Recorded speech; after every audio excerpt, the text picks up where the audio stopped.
В 17 году после переселения пророка, да благословит его Аллах и приветствует, в Медину,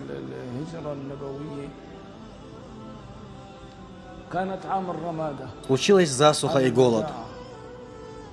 Сподвижники пророка, да будет доволен ими Аллах, страдали от голода, и среди них был наш господин Умар, да будет доволен им Аллах.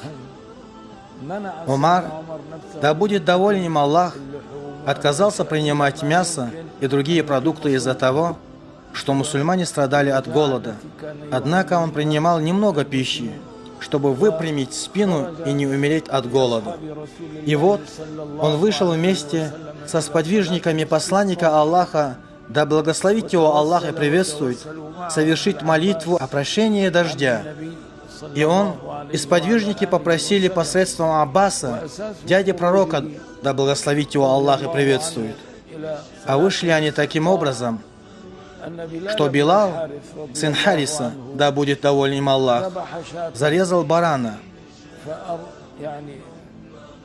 И Билал, да будет доволен им Аллах, устрашила худоба этого барана.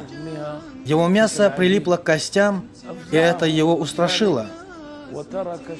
После этого Билал пришел к могиле пророка, да благословит его Аллах и приветствует. Поприветствовав посланника Аллаха, он сказал: «Помоги своей общине, о посланник Аллаха, помоги своей общине». И в ту ночь Билал увидел во сне посланника Аллаха, да благословит его Аллах и приветствует. И посланник Аллаха сказал ему: «Скоро пойдет дождь. Ты иди к Умару и скажи ему: будь мудрее». И на следующий день утром наш господин Билал, сын Хариса, пошел к Умару и рассказал о том, что сделал и что увидел во сне. И тогда Умар, да будет доволен им Аллах, собрал сподвижников в мечети, почитав им проповедь, обратился к ним с речью о сне посланника Аллаха, да благословит его Аллах и приветствует.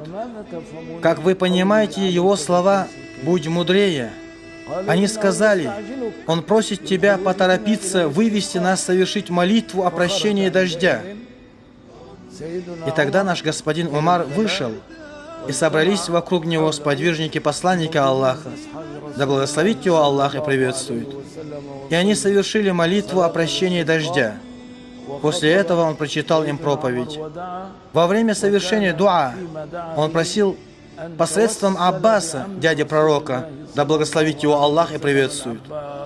И тогда пошел дождь. Всевышний Аллах наделил их своей щедростью, ниспослав им обильный дождь. Таким образом, закончился этот год засухи.